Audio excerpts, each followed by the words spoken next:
We are live, ladies and gentlemen. What Embargo, episode Ocho.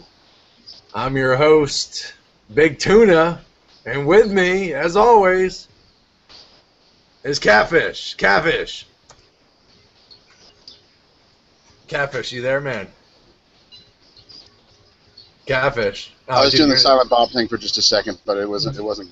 You weren't running with it, so fuck that. I didn't see it. I was getting something ready, and I've been drinking way too many mojitos. Have you not seen the movie Clerks? Have you not seen the movie Clerks? I've seen the movie Clerks. I've seen the movie Clerks. Right. Good. Dude, you just winced when you picked up the gallon of milk. See, I've seen it. I know what's up. So today, man, that's a tasty mojito. I was talking to Catfish earlier, everyone, ladies and gentlemen, and I was talking about my first mojito is pretty good, but it's my third, fourth, and then even like fifth and sixth where my mojitos really start coming to life. And why do you think that is? The fourth?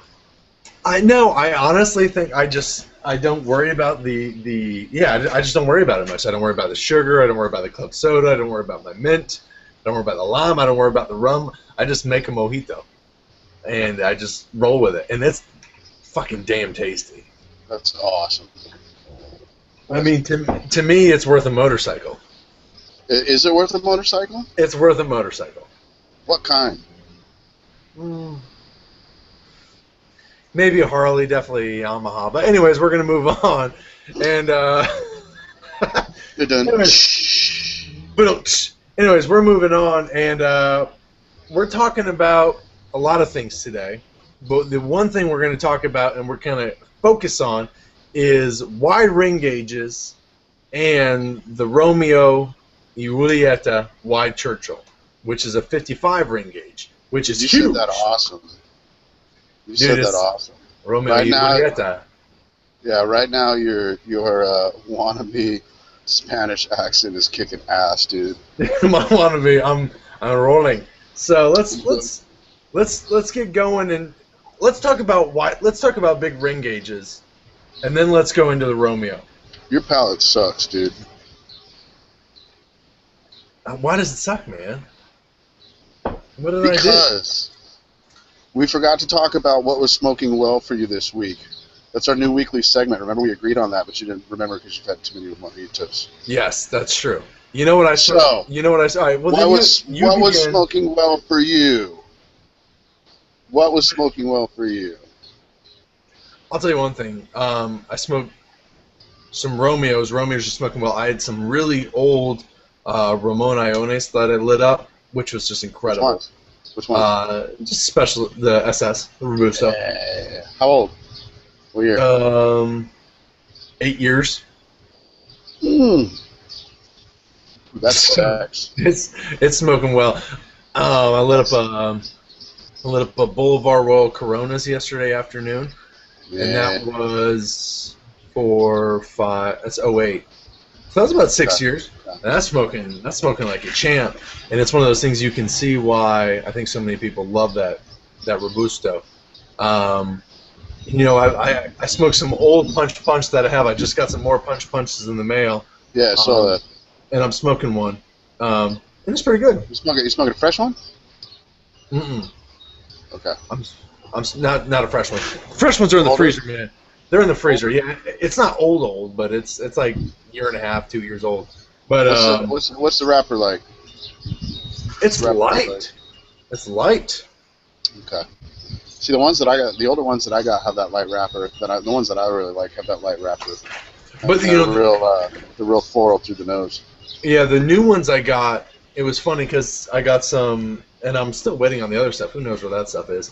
Probably stopped at customs. I have some petite Churchills and some short Churchills, and you can see like that dark wrapper on the Romeos. Yeah. Really dark Colorado, and then you have this lighter wrapper with the punches. So it's really great to see the difference in the color of the wrappers. Interesting. What about you, man? What'd you smoke this week? Rafael Gonzalez, Corona Extra 2009. The one that I sent you and you reviewed and you said it sucked. It's not that it sucked. It blew. Yes, exactly. It blew balls. Man, I don't know.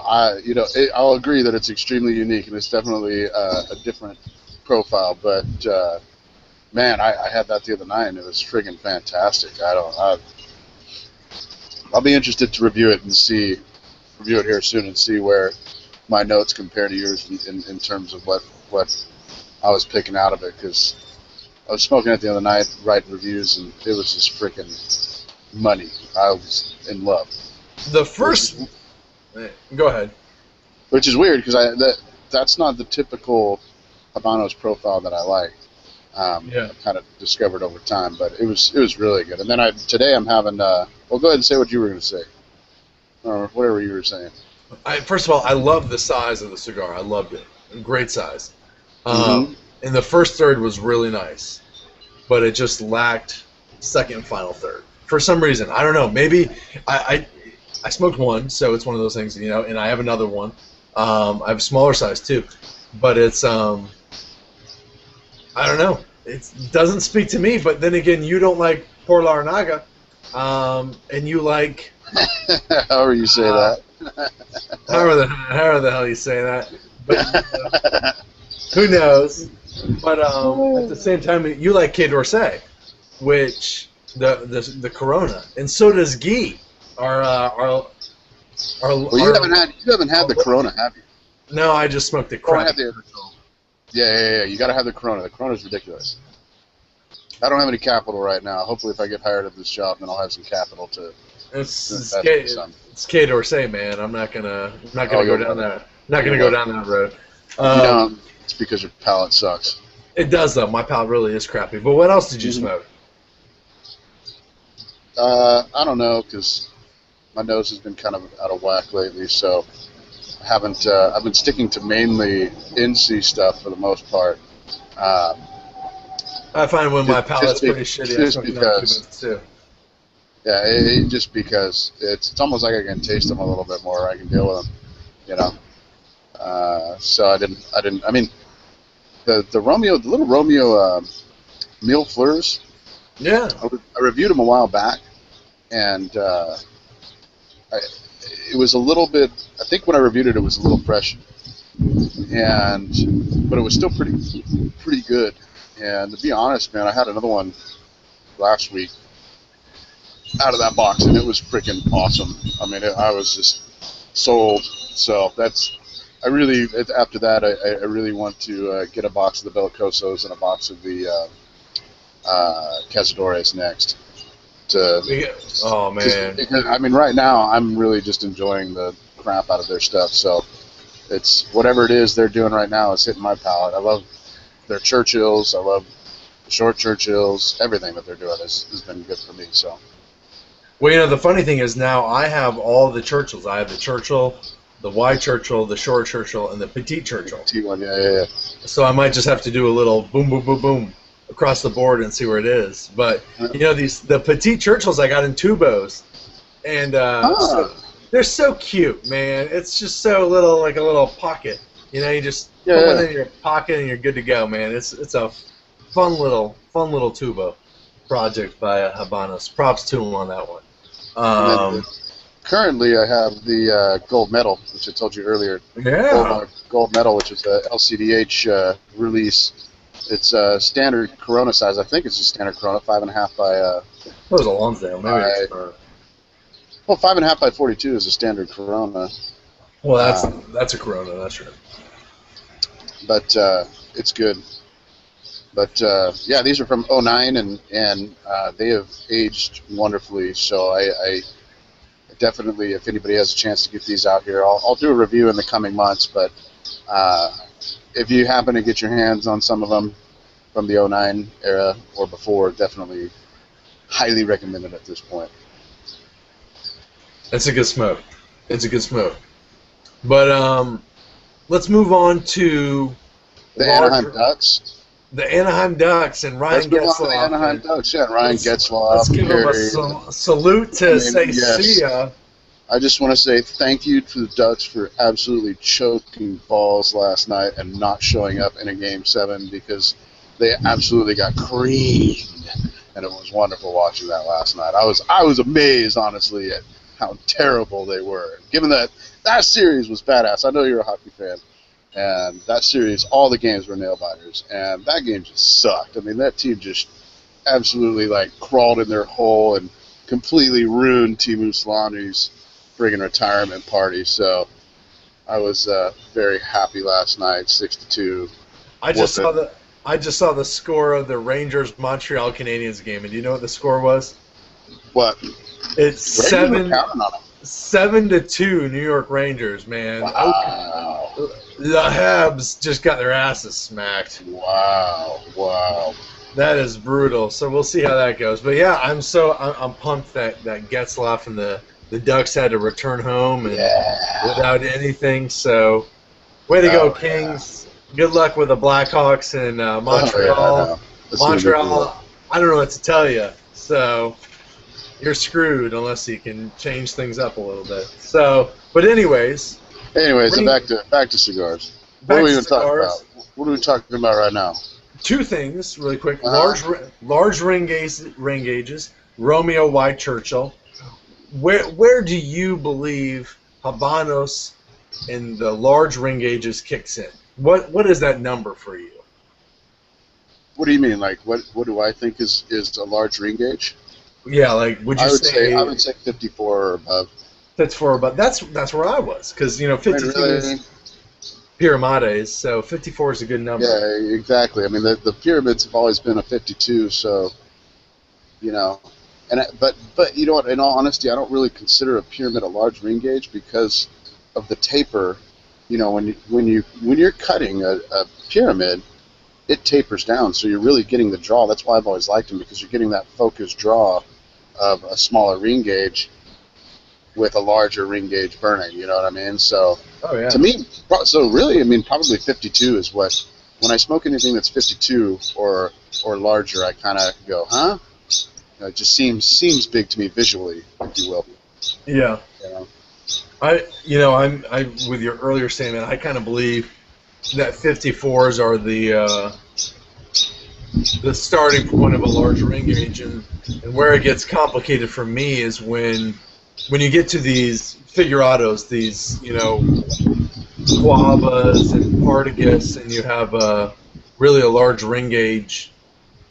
Do you really classify that as a large ring gauge? Because it is a figurado. It's shaped. It's kind of diminishing. You're looking at that. 54, you got the Partagas, Series E. Which one? E2? Is that 54? That's a 54 ring gauge. You love that thing, man. That's a big ring gauge smoke. Yeah, you know what's crazy too is I had grabbed a couple of those 5 boxes, Yeah. And oddly enough, after I wrote that whole article about RH this last week, I go check my Winador, which I haven't seasoned it ever since I put 4 pounds of kitty litter in it, and I walked in there and it was 60 RH, which is kind of weird. That's what I get for talking up how stable the thing was, and so. But it normally stays at like 62, 63. But anyways, I always regularly open up all my boxes and check and see. I'd look for beetles, look for mold, or any of that kind of stuff just to double check. And when I opened up my box of E2s, they already had flume on them, which was this is 2013 and 2013 boxes, which is not normal at all. And it was kind of one of those things where I opened it up and looked at it and just went, oh crap, is that mold? No, that's not. No, and they got the little flap back, with the Partagas factory, and pulled it back, and I pulled them out. I'm looking at them, I'm like, oh my god, that's insane. So that's crazy. Yeah. Go ahead. I was going to say it surprises me too, because the last one I had out of that batch, it seemed like it burned like crap because of the Ligero. You know what I mean? Yeah. Those need a lot of time. I guarantee you they need at least a couple years, because whatever that large ring gauge is using a more percentage of the Ligero leaf in the middle, and it did not burn well. So I don't think they smoke as well as the D4s or the Series P number 2s, or basically. I know you're a big fan of them. This is where we differ. This is where your palate sucks. This is where my palate just really goes downhill. I just don't think the Series number 2s really They do it for me. I'd rather smoke something else, but my palate sucks. But the other 54s, you have the Monte Cristo Open Eagle, which I don't even think Have you we ever want tried to talk. those? Have you ever tried those? I smoked one. I don't want to talk about it. I hated them. Okay, I gotta get them then. If you hated it, then I gotta get it. I hate it. There's nothing there. I've There's seen so many of nothing those. there. I've never had one, and I've seen they have the little Bellicoso looking one, and they have the I guess it's like a Toro Robusto, whatever. There's a small one too. There's like a Petite like a little Corona kind of a thing. Yeah. I'm gonna have to try them now because if you hate them, then I'll probably love them. It'll be hilarious. Now, my wife and I smoked them when we were in Antigua. I got some, and she's like, I was like, these are light. Why don't you try these? I never smoked them. I just knew they were light. So I got her a bunch of them, and she started smoking them. She's like, nah, there's nothing here. So I just gave her some Monty No. 2s, and she's like, okay, that's a little bit better. But and then I smoked them. I was like, these suck. So I mean, I smoked them, but to me, it's a line where I'm just like, what the hell were you thinking, Habanos? Like, That's funny. What was going on in your mind when you thought of that? But that's funny. That's What's another up thing. next? Well, you have the Bahique 54. Okay, yeah, 54 and 56, which I've had both of those. I think they shine with age. I think they really need a lot of age. I know everybody's real hot on the original run Bahiques, and I'm sure they use good tobacco, but I also, I've had some from 2011 that were fantastic, so I think the Bahique is just one of those cigars, and Media Tempo in general is just one of those types of tobaccos that really needs time to settle. I have some 56s from 2012, and the last time I had one, it was still a little whacked out of balance. So I'm gonna wait until next year probably to revisit them. It's I think the Bahique 54s are the best Bahiques. I smoked the 52s, 54s, 56. 56 are just like huge, and it's like whatever. And that's 54 is another. the best one. Yeah, I think 54 is the best one. The other 54 is San Cristobal de la Habana. Which one? The Figurado, the Pyramide. Really? That's a 54? That's a 54 ring gauge, man. Holy crap! I didn't realize that. Yeah, there's one, and then it's shorter. It's short. It's a shorter Bellicoso, like a Bellicoso Fino Bolivar. It's a little bit. It's what, 5.5? I think. It's 180 millimeters, so whatever that is in inches. Yeah, whatever that. I don't know that shit. I don't know it either, but I think it's about the same. But interesting. Yeah, it's a bigger ring gauge, and then the new Oya. That is going to be whatever the heck the La Oya de San Juan. That's going to be a 54 ring gauge. Mm-hmm. That's going to be like 5.9 by 54, and then you have the Trinidad Vigia, which is also a 54 ring gauge. Yeah, so we can see a trend here, which I think we got all pissed off when we were talking about them, about how Habanos is. When we did this show, we were talking about the releases, and we talked about how. Oh yeah. Pissed off that they were going with the large ring gauges. Well, it's understandable. So you have those. We talked about the Bahique 56. You have the Romeo Y, which is 55, and then you have a couple of Figurados, some Coabas, and Partagas Salomons, which are. Yeah, I don't consider those. I don't. So basically, besides the Bahique 56, the Romeo Y Churchill is second largest. This is second largest ring gauge in regular production for Habanos. So, and you smoked it. You smoked some that I sent you. What did you think of it? First thing, before I talk about what my thoughts are, I think, and don't get me wrong, you might have more education than this because you've actually sat at a rolling table. But my understanding is when rollers are rolling larger ring gauges versus smaller ring gauges, they typically have more leaf in the cigar itself. Yeah. So the amount of Ligero in it is going to be larger accordingly. Whereas in a smaller cigar, there might not be any Ligero at all, and if there is, it's just a little teeny tiny bit. You know. also the amount of different types of leaves. Like, and I don't remember the types of leaves off the top of my head. You might because you're drunk on mojito, but I know typically with the Habanos they use like a Viso Seco and then Ligero, and in the NC world for say a Robusto they might use 4 different types of leaves. If the blend gets a little bit larger they might use 5, but in a Corona or a Lancero they might only use 2. 2 or 3. 2 or 3, just because of the smaller ring gauge. So I think it's definitely something that for some of the viewers that don't understand or don't know, when we're dealing with a larger ring gauge like this, you're definitely dealing with not just the blends don't just change like, oh well they put more of it because it's bigger. They do change the actual blends themselves. So it was completely different than any of the other Romeo cigars that I've experienced in the past. It was different.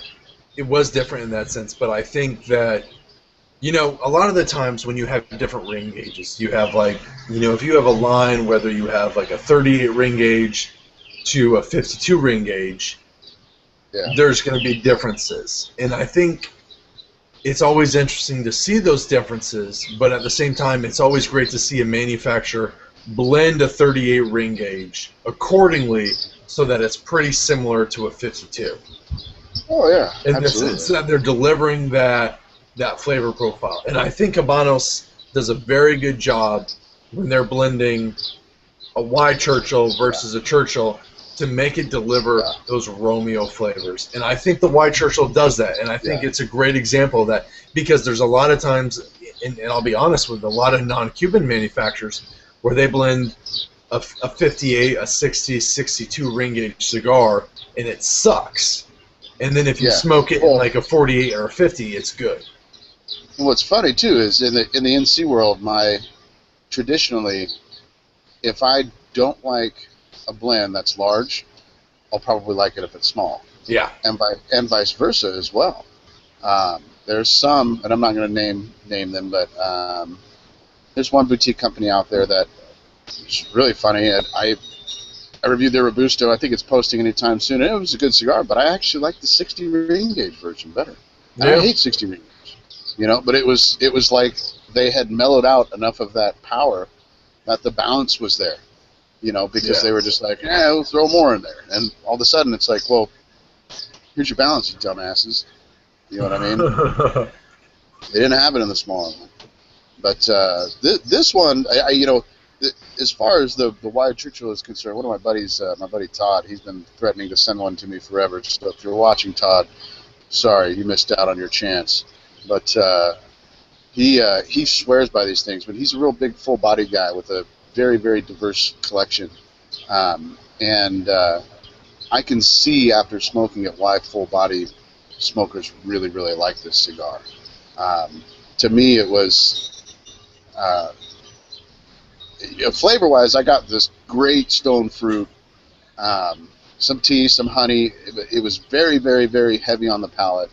And in my review, I put that this is a perfect example for somebody who's a budding aficionado. If you want to experience body versus flavor together, and what I mean by that is like some cigars have a lot of body, but they're full body, but they're not necessarily full flavored. Some cigars are full flavored, but they don't have the body. This has both. I mean, there is tons of flavor, tons of body. I mean, and it was really, really heavy, but no palate burn. Yeah. And that's that's the Cuban difference, if you will. In my opinion, that's the difference with the Habanos tobacco is they delivered in this cigar a ridiculous amount of body, a ridiculous amount of flavor, a ridiculous amount of power, and no palate burn whatsoever. No, it's blended. It's blended incredibly. And the construction, I don't know about your construction, but my construction was just phenomenal. I mean, wonderfully from beginning to end. Rest of my notes were second, third was I put extreme stone fruit. Oh yeah. Which means that it was so extreme. It was just defined to the point where it's like, wow, this is, if you can't taste this, then you don't have a palate. But it's that classic Romeo flavor, I think. Oh yeah, no, and I didn't get the classic floor. I get floral out of Romeo, and I didn't get it out of this one. I did at the end. I got a little bit of a light citrus, and I did get some youth. But I put in my. I think I put in my final thoughts something. I don't have it up, but if this is whatever this is, you got a really good box of them, because I don't see any reason why that won't just age into an extremely complex cigar. I would be willing to bet if you put that box down for like say 8 years and you go back and smoke it, it'll be the best cigar you ever smoked. You know what I mean? Potentially. Potentially, of course, you don't know, but it reminded me of when I smoked some really old Edmundos and really, really money Monte Cristo number 2s, to where you just get extremely bold and precise and distinct flavors. The changes were really, really distinct in this cigar, and I think over time, once it kind of calms down a little bit and starts to settle and the oils begin to marry, I would be willing to bet that box is going to be unbelievable. But it'd be hard not to smoke because they're freaking good. No, I've smoked through it, and I looked at them as one of those things that, they could. I don't know. For some reason, when I looked at them, I didn't see much aging potential. I don't know. I thought they were going to keep. God. I mean, that was me. I mean, I have a couple put away to age, but I'm not going to lie that they're so damn tasty right now that I smoke through them. I'm like, these are really good. These are solid. And it's like, it's one of those things that when you look at, like, I reviewed a Cohiba Escondidos on Thursday, and I was like, yeah, these aren't ready. Like, I knew it wasn't ready, but I still reviewed it, and I'm like, no, why did I even... And how old were they? Oh my God, probably a year. Oh, okay, which is, I mean, but like, that's what I mean. It's like, they need... It doesn't matter. I mean, that could be 3 years, and it's still not going to do anything. Yeah. It needs that time. Like 8. Oh, yeah, Cohiba needs forever. But this Romeo was a year young box. It smoked wonderfully, and it's going to get better. And it's one of those things. It's a 55 ring gauge. It's not really my thing. So I'm just kind of smoking them. I handed them out to a friend. The ring is uncomfortable to me, and I always punch larger rings like that. Just so that so that I get the draw of a smaller ring gauge. It's so weird. I don't have it sitting out here. I want to show you, but I used to never like punches or never really dig them. And last year before IPCPR, I'd lost I was notorious for losing cutters, and I'm so weird because I don't lose a lot of things, but certain things I just lose the hell out of them. And cutters are something I lose, and so I never lose my keys. That's something I've never lost in my whole life. So I bought a punch that would connect to my keys for IPCPR. Yeah. A little Zycar 007? Because I knew I would lose it if I took it to Vegas with me. I knew I'd lose any cutter I took with me. Oh, yeah. And now I'm completely addicted to it, and I've noticed that when I smoke larger ring gauges, if I just use the punch, I punch it once, I get the draw hits my palate like a smaller ring gauge. Yeah. Concentrates, and you really get that wrapper flavor profile at the end, too. Yeah. So I mean, it was big. It was definitely big, but if anybody who looks at my review, you'll see I was burning my fingertips with that thing. Yeah. So it was good. I'm interested because now I have all the Romeos. I have all the Churchills in the sense of petite, short, wide, and a regular Churchill. Yeah. And I almost just want to do a review of the entire collection, and just see, right now, young, which one is the one that's smoking best for me. Interesting. It'd be interesting to stack them. You know what I mean? Stack them all by third and see how the thirds. How they go. Yeah, how they compete against each other, flavor-wise, change-wise, and all that kind of stuff. But just to compare the blend profile. Oh yeah, but for a 55 ring gauge, I mean, it's better than a lot of. I mean, they blended it right. You know what I mean? They blended it better than a lot of other 55 ring gauges out there. Oh yeah, and there's a question here in the chat which I could save for later, but I'll put it up now. And Miguel Rocha is asking, because the ring gauges are getting larger, does that mean an even longer age time? And I would say yes. You gotta love that. The filler tobacco just is as age as long as the wrapper. So yeah, I mean age. No, well, and I mean when you consider Ligero, if you've ever smoked a fresh cigar with Ligero, which I referred to that earlier with an E2, you could tell like the center core. It's weird, like the ash will burn in a pyramid, like this. And sometimes it'll burn off-centered and get funky, and you'll start canoeing and horseshoeing all wacky because the Ligero leaf that they put in the center of it burns terribly. It's way too strong and it burns terribly, and so that's where the aging comes into play and is a large factor. So I guess to answer Miguel's question, yeah, absolutely. A larger ring gauge definitely is going to need more age. That's why some of the smaller cigars, the Petit Coronas, Morelos, all those kinds of things, you can smoke them pretty much right off the truck. They may go through a short fermentation cycle for 3 to 6 months. Sometimes they hit 2, but for the most part, the small ones are always going to age a little bit faster in that regard. So, I mean, I would think, and this is just my opinion, but I would think those Wide Churchills in 8 years would be just absolutely phenomenal. Yeah. Once they hit that 6 to 8 year mark and that Ligero is really kind of calmed down and really settled, I would think it would be unbelievable.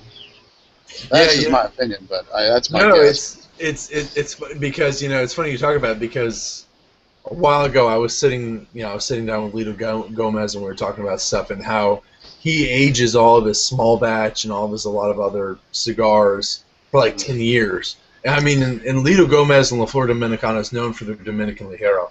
So he ages it and it keeps that flavor profile, but it's just softer and it's easier to smoke and the construction is great with all those years of aging. And, when I was down at Drew Estate, Drew Estate has a very close relationship with ASP Tobacco. And, ASP Tobacco grows a lot in Esteli. It's a small company that's very well known for their tobacco in Esteli. And I was smoking and blending with some ASP Ligero. And that, first of all, that tobacco is a beast. I mean, it'll knock you down. And that was just like, I mean, it didn't burn well, but it produced tons of strength. And it's even, and I also experienced that with some double regrowth Ligero that I was smoking at Nika Swain with Skip Martin, who does the Cro-Magnon stuff and all the Roma Craft. And I probably smoked about a third of that catfish. And we were sitting in the Drew Estate, we're in like the clubhouse, there was a bunch of us, and I smoked about a third of it. And I was like, oh my God, I need to eat dinner now because I'm about to die. I mean, it was just, it was killing me. So Ligero doesn't burn well, and it needs to be blended well, and that's why the Oya Double Corona, there's no Ligero at all in that blend. Yeah, there you look at Catfish. She loves it for it. Yeah, so, exactly. No Ligero. Works wonderfully with it. Yeah. Which is funny, actually. Miguel's response to our answer was, damn, 8 years. And then he says, in that sense, NCs have us spoiled. And really my response to that would be, the NC tobacco is aged so much longer before they actually come to the rolling table that they hit their stride much faster. And so I think most NC cigars need to be aged 6 months to a year before I want to touch them anyways. And that's basically what most NC cigars I buy, I don't care where they come from, Nicaragua, Dominican, Honduras, I age almost all of them at least 6 months before I touch them, if I can. And but I think they hit their grace period within 2 years, and then they start going down. Yeah. Well, it's the classic example of differences are you have Habanos who makes their cigars, and you need to age it. Like, you can smoke them now, But believe me when I tell you, you need to age them 3, 5+ years. And then you have Padron, who they've aged their tobacco 8, 10 years. And Padron says, smoke them now. They're ready to be smoked. You need to smoke them now.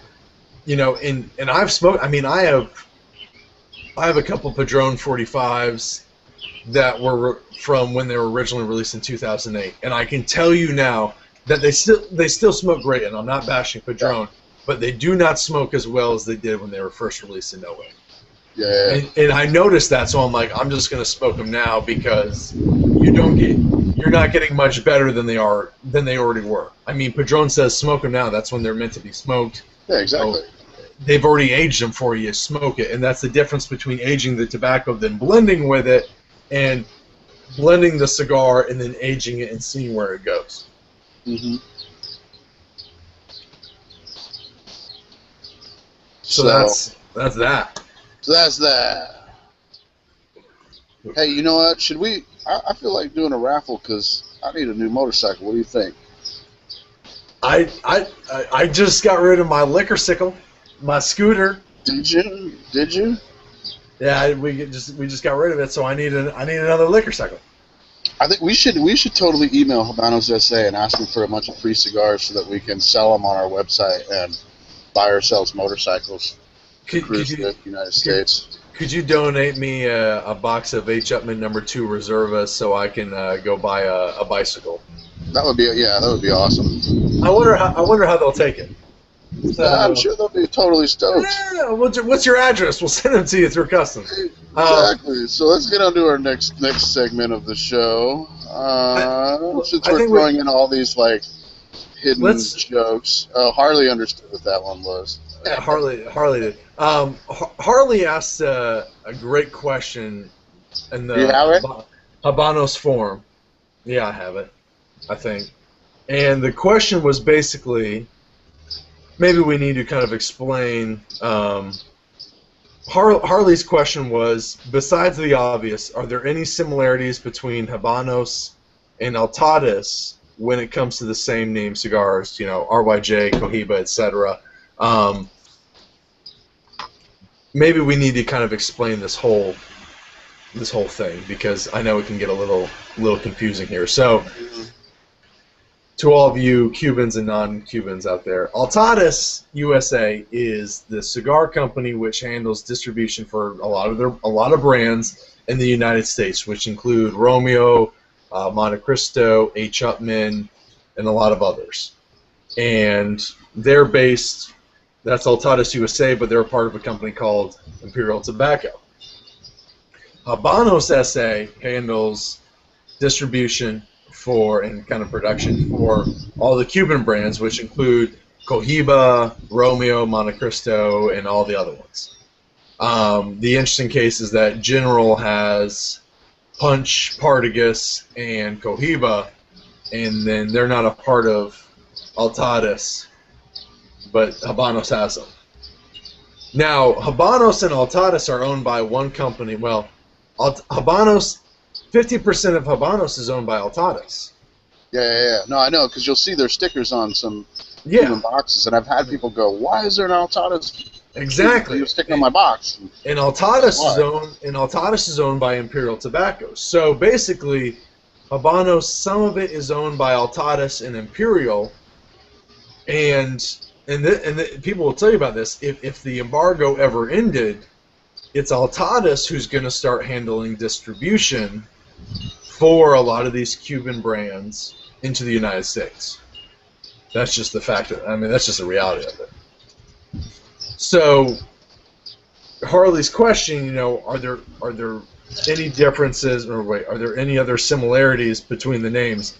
What I'd say is, yes, in the sense that Altadas has a percentage of ownership of Habanos. I don't know what their control is, but it's been interesting to see since their involvement, because Altadas purchased those 2000. It's been about 14 years ago, I think, where they bought about 15%, 14%, so much percentage, to see where they've gone in production of their cigars. I don't know. I think that Altadas has helped Habanos in kind of capturing the American market. Does that make sense to you, Kevin?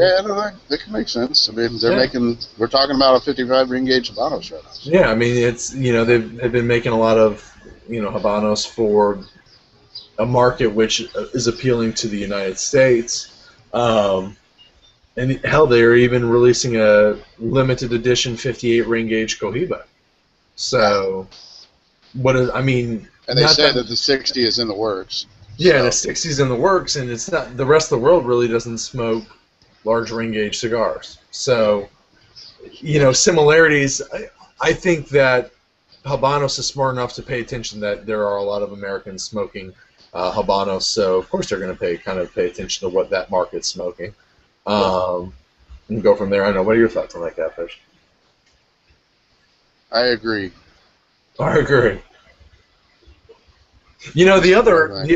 The other big guy, if you ever want to pay attention to see who's kind of mimicking Habanos and kind of stuff coming out of Cuba, Pete Johnson Tatuaje is a great example. Yeah, I was going to say that. You look at the original El Triunfador Lancero, which is that Connecticut broadleaf. Look at that band right next to a Rafael Gonzalez. And it's practically. I just had one last night, and it was fantastic. I love it. Oh yeah. I think I only have like 2 left, and I wish I had more. Oh, the Pete's original Lancero. Oh yeah. It's probably, in my opinion, it's probably one of the best Lanceros out there. It's one of the best Connecticut broadleaf cigars out there. Oh my god. Hands down. Some guy got all pissed off at me when I said that once, but whatever. Really? Yeah, I was like, I'm sure there's other good ones. Don't get me wrong, and taste is subjective, but dude, if you don't like that Lancero and you like Connecticut broadleaf, then there's something wrong with you, because you can smoke that through your nose. I mean, you could snort it like. It's one of those things. And I actually got into a debate with this about a guy who smokes mostly Cubans. I was like, listen, you smoke Habanos, and that's what you smoke. I was like, but if you want to smoke some Maduros, you can smoke Cohiba Maduro 5, that's great. But you need to smoke some Connecticut broadleafs by Pete. Because, El Triunfador Original is just, that's an awesome Connecticut broadleaf wrapper. I mean, it's pretty damn terrific. But yeah, so that's kind of the similarities. I mean, other than that, Altadas makes cigars with the same names. General does too, but none of them can. Have you ever smoked the Monte Cristo Epic, Catfish? No. Okay. I'd be interested. I tend to stay away from high-priced Monte Cristo, Macanudo, Cohibas, and whatnot that are all, the non-Cuban versions, if you will. Funny thing is, I love Monte Cristo White label, actually. Yeah. But I've heard a lot of people like the Epic. I just can't. To me, I can't fathom spending $13, $14, $15 on something like that. It's just no way in hell. But then you have Regis is making a Edición Regional USA. Yes, they are, and I should be, and I'll make sure you get some. But I should be getting some samples here soon, and I believe I know. I'm pretty sure I'll see. I'm going to try and get you, and I got to get Coop and Stogie Geeks some as well, and just to give them a little shout out. Akil's going to be on Stogie Geeks here soon. I'm not sure when, because I don't remember, but definitely keep an eye out for that, because I'm interested to see where this comes from, because he did a 56 ring gauge, and I'm interested to see how he blended it, because I know his blending style and I know his taste, so I'm interested to see how he blended a large cigar like that. I'm telling you that if the embargo ends anytime soon, there's going to be a regional edition for the United States, no doubt about it. And I'm calling it right now, and I'm saying this, that it's going to be Cohiba Edición Regional Estados Unidos, and it's going to be that Leguito 56. It's going to be that 6x56 ring gauge, and it's going to be like $40 a cigar. At least. Probably. So I want to go over. This is I'm holding this in my hands right now. Yeah, but, I saw that paper. But I had a while back. I had one of our viewers that we always talk about, Guy from France, my buddy Guy. I had to blow up his mailbox, old school American style, and send him a bunch of non-Cuban stuff. And I really wanted to get his opinion on some non-Cuban cigars because, in my conversations with him via email or message, I know it's hard for them to get that kind of stuff over there. And I know he and I tend to have similar tastes that we like together. So I was interested to see how he liked some of the non-Cubans that I like that aren't of the stronger varieties. And so, anyways, he had sent me a message recently to ask if I'd got his letter, and I haven't responded to it yet because I wanted to respond to it on the show. What I sent him was I sent him a Regis Lancero, which is 6x38, so it's kind of like a Ligido number 2. Is that it? 6x38? Yeah, it's about there. Yeah, it's like I think that's Ligido number 2 size. I can't remember what it is. Regis Robusto, which is a classic 4 7/8 by 50. The Orchant selection, the Orchant one, which is the one I like. I love the regular Robusto as well. I sent him a collective. I sent him a Curivari Reserva Limitada 4000, the one that made, I think it was my second number 2 cigar of the year. Ezra Reagan, which was my number 1 cigar of the year last year. And then I sent him an Avo XO and an Avo Classic. And here's what's interesting to me is his notes. He sent me his notes, basically.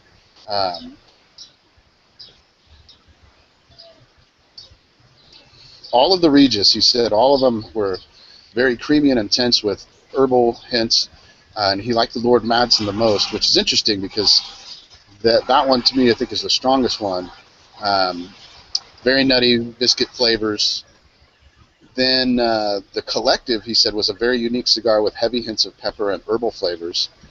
I didn't think he would like that one, and according to, I'm assuming by an email I got from him that he really liked it.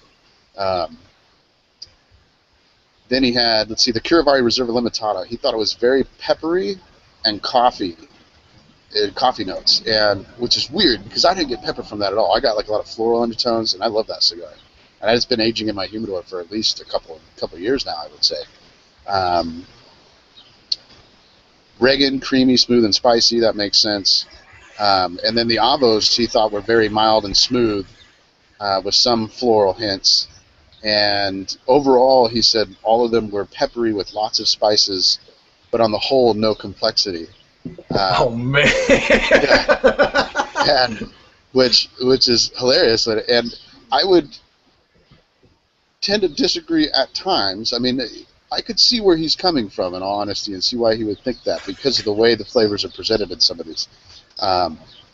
But he said the best and the ones that were very unique were all of the Regis, and he really liked the Regis.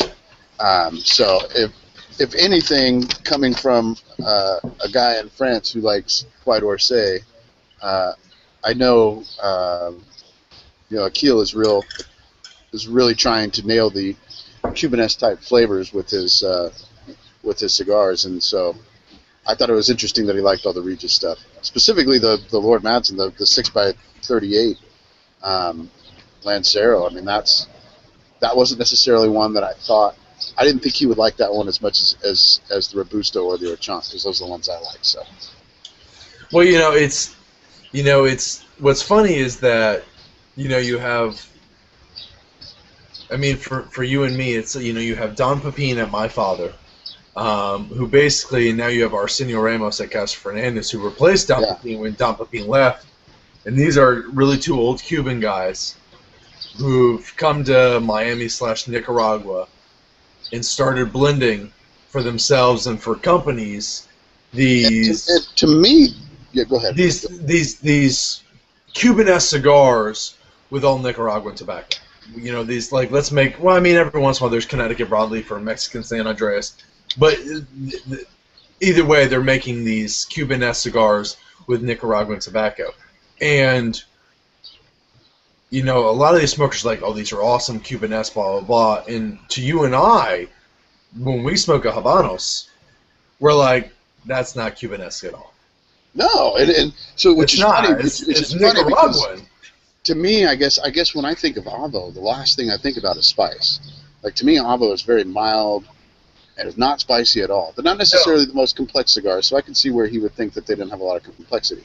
Because I don't necessarily think they're the most complex, but the profile to me is very mild. I would never, ever, ever in a million years think that they're spicy, but No. I think what's interesting to consider is here's a guy who never smokes all the stuff that you're talking about, like the Pepins and the Arsenio Ramos. Like I was watching Arsenio Ramos smoke cigars at IPCPR last year, and it was hilarious. He'd smoke a cigar and he'd be like, and basically just toss it after a couple of things, and then he'd smoke another one and be like, all right, and then smoke another one and be like, all right. And I was noticing like the cigars that he really liked were all like super strong pepper bombs, and so when you take a guy like that, and he's blending all these really strong cigars, and for you and I, when we smoke them, we're like, an Avo, that's not strong and peppery. Like you're psycho. No, not at all. You're crazy. You don't know what you're talking about, and your palate is shit. But that's because we're relating it to all of these Casa Fernandez and DPG cigars that are the extreme of spicy and peppery and full body and all that kind of stuff. So I was very intrigued to get his take on those, and I think really the difference is probably where you and I started versus where this guy's been smoking Habanos for freaking 40 years. Oh yeah. You know what I mean? So it was very interesting. I don't think this will be the last trade that he and I do, because I definitely want to send him some other stuff like Elogio and maybe some Illusione and those kind of cigars, and see what he likes. You know what I mean? Because there's a couple cigars we need to throw in there for some curveballs, just to see what it is. I mean, see what he thinks. But yeah. Well, it's interesting. I didn't think he'd like the Collective because of how heavy that sits on the palate, because I don't like the Collective. I don't think it's a bad cigar. It's just right now it's not something that I would dig. And I've had enough of them. When I had the first one, it was like, whoa, this is a little too heavy for me. It's unique, and I could see why it's a very interesting cigar and why they came up with that blend, but it was just a little too much for me. And then I waited, and I had one. The last couple that I've had them later in the day, or as a second or third cigar of the night, and they still had that. And so that's why I'm just going to let my box sit for a couple years and let that medio tempo really mellow and age before I revisit it again. But he seemed to dig it, which blew my mind. And I'm like, wow, I didn't think he would like it at all, but he did. So very interesting, It's really interesting because you smoke Bahiques and Habanos talks about the medio tiempo in the Bahiques, and you smoke Casa Fernandez, and when they start talking about Bahiques, I think Casa Fernandez, Miami Reserva, not the Maduro, just the Reserva. Collective, they talk about the medio tiempo, and the difference between the two, because Cohiba and the Bahique, that medio tiempo, it's in there, but it's much more balanced. It's a little bit lighter. For me at least. In the Collective and Casa Fernandez, you can really, it's heavy. And I remember because I smoked them when they first came out in 2011. I smoked it. I'm like, wow, these things are heavy, and I put them down, and I sent them.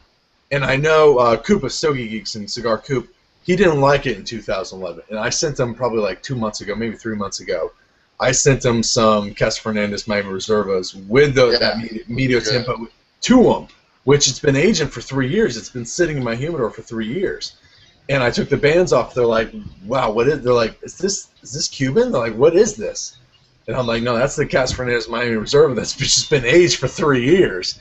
And they're like, wow, they're like, this is really good. And all of them, I think even Stogie Sam were like, I did not like this when it first came out. I like it now. It's lighter now. It's much more flavorful now. And I think that's the difference between the two, because maybe Casa Fernandez is putting stuff out stronger when Habanos is putting stuff out. It's a little bit lighter. Well, I'd agree with that. I mean, another example for me is George Rico. I love George Rico's blending style. Yeah, George Rico. But all this stuff is way too strong for me. and all of his stuff, when I age it for 2 or more years, I absolutely love it. So same kind of thing, really. I just think with the Habanos, they tend to younger. They don't have that. They don't have the heavy finish. I just think it's the balance that they gain over time. Specifically the Behike, it's very much unbalanced at first, and once they get a few years down, that's when the balance starts to take place, and that's where you get the really, really fantastic depth and complexity that kicks your butt, but also excites your palate. You know what I mean? It's going back to Nicaragua. It's when I first smoked Davidoff Nicaragua, the first person I really talked about the cigar with was Jose Blanco. And, Jose Blanco smokes a lot of Cubans. He smokes, I think, everything. I mean, he's probably one of those cigar smokers that actually smokes everything. And he and I started talking about it, and now it's one of those cigars and I know Davidoff does very well. I mean, it's probably one of the most international brands. It's probably the international brand out there. It's interesting. I'd love to smoke a Davidoff Nicaragua with kind of the blending panel and the executives of Habanos, and be like, what do you think of this? What do you think of this cigar? Where is this to you? Is this too much? I mean, because in terms of a Nicaraguan puro, if you smoked it, it is not like any other Nicaraguan puro on the market.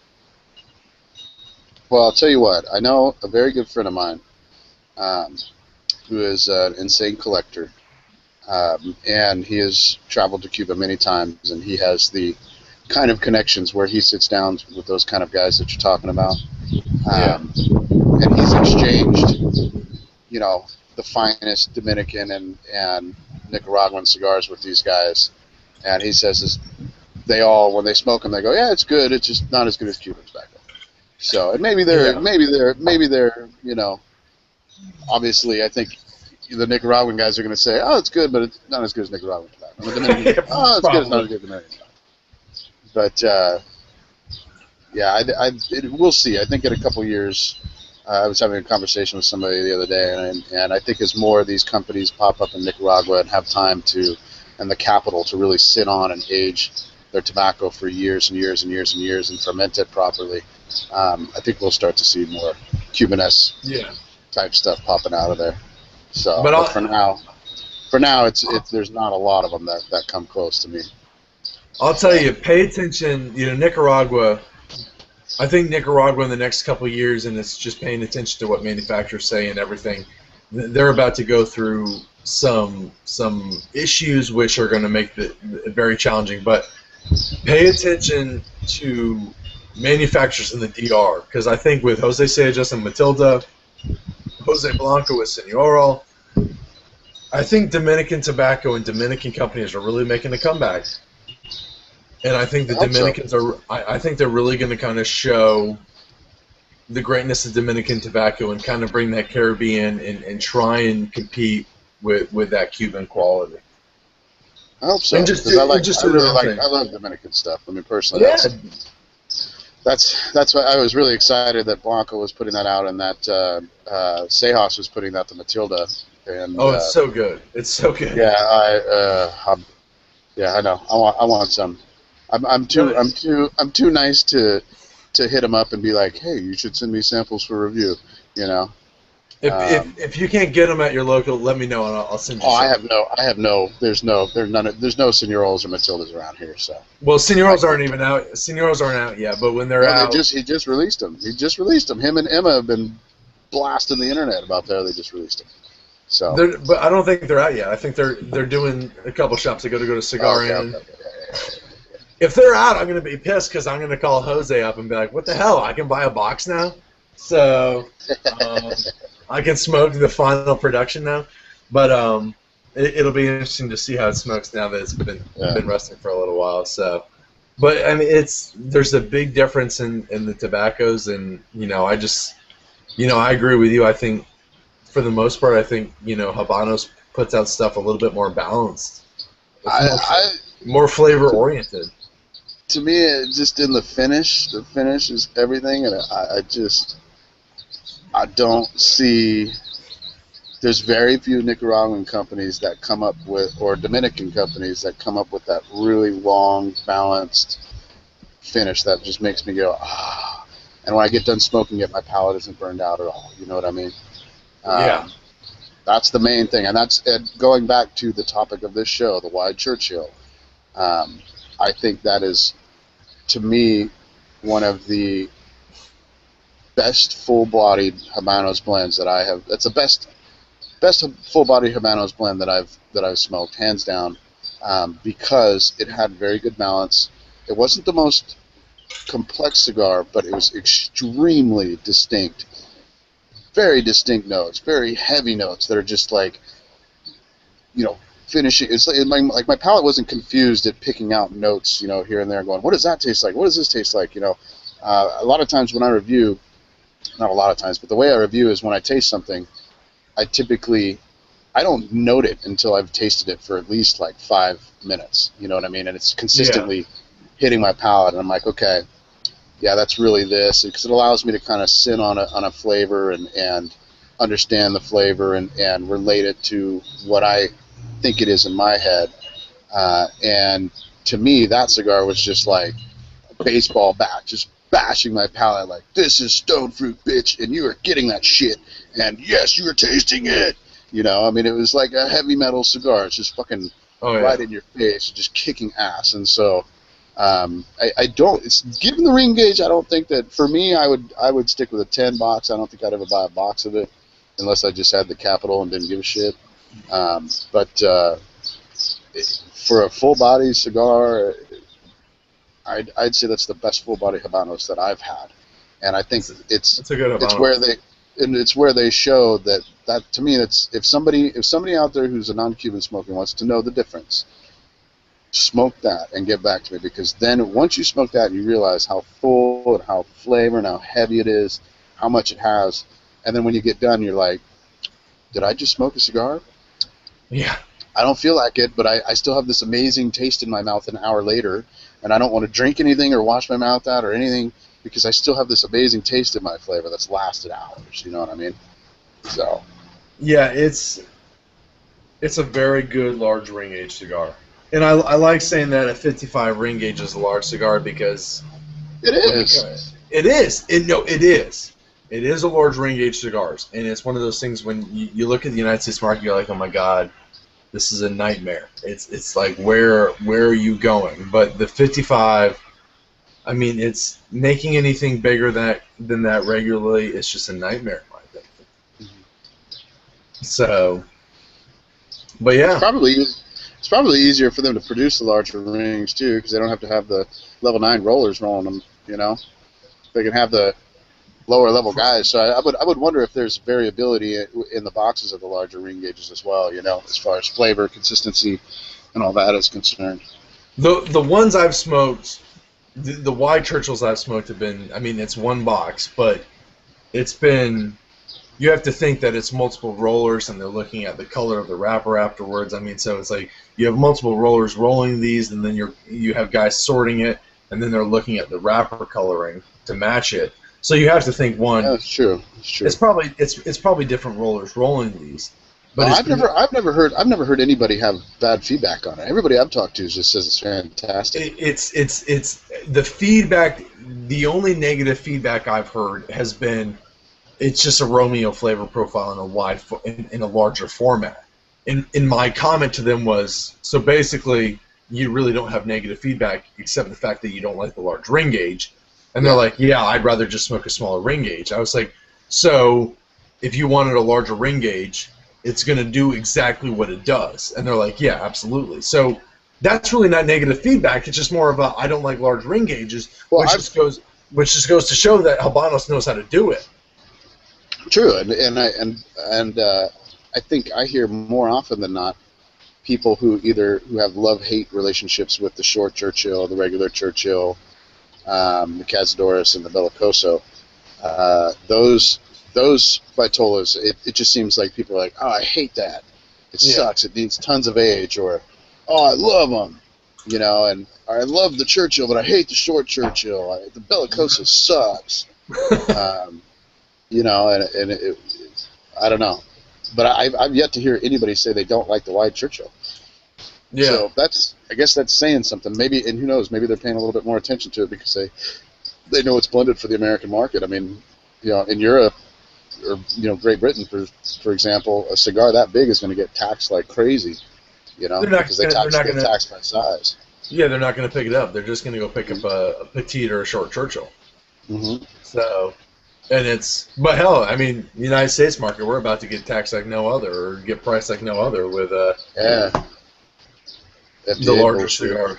FDA, baby. Yeah, that's bullshit. So, but yeah, man.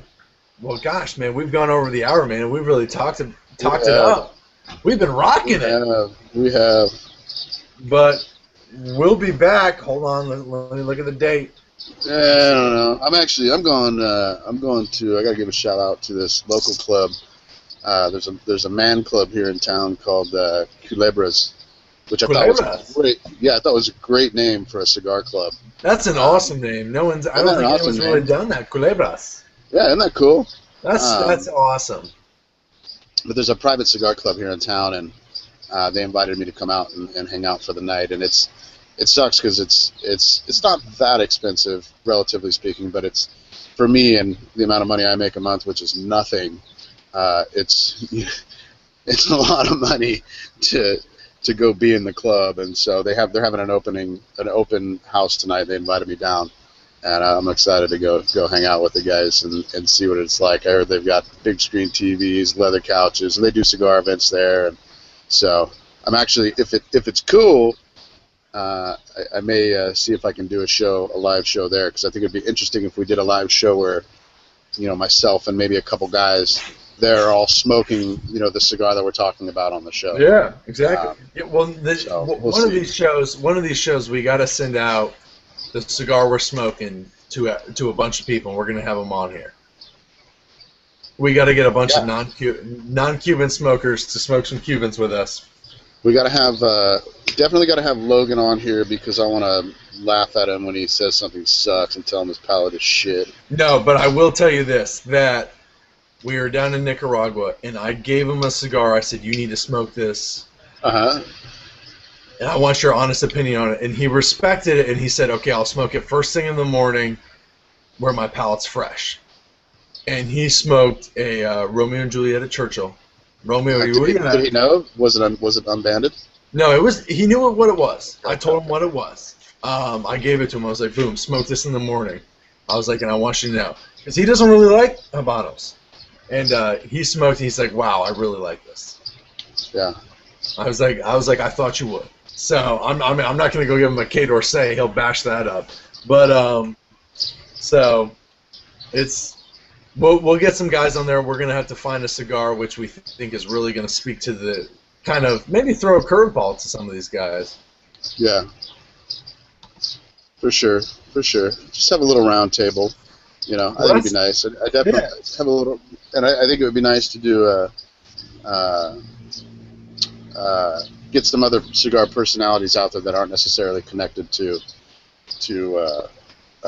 specific brands, to hang out with us as well. Oh yeah, just get some people out there who smoke a variety of things, and maybe we'll get Cigar Vixen on here. She knows what's up.